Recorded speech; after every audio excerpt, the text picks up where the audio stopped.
ছেলেটা তাকে মানসিক প্রতিবন্ধী বলা হচ্ছে, আসলে সে প্রতিবন্ধী না, তার সাথে আমি কথা বলছি, তার সাথে প্রশ্ন করার পরে সে আমাকে সার্চ করে। এই মাত্র আটক হয়েছে, তাকে প্রতিবন্ধী বলে চালানোর কোনো সুযোগ নাই। এমন ছেলেকে গণপিটুনি দিয়ে মেরে ফেলেছে। ভাই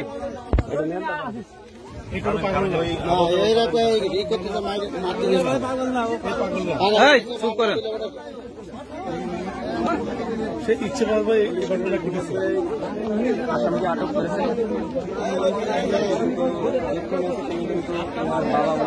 পাশে হওয়া উচিত আমরা মনে করি।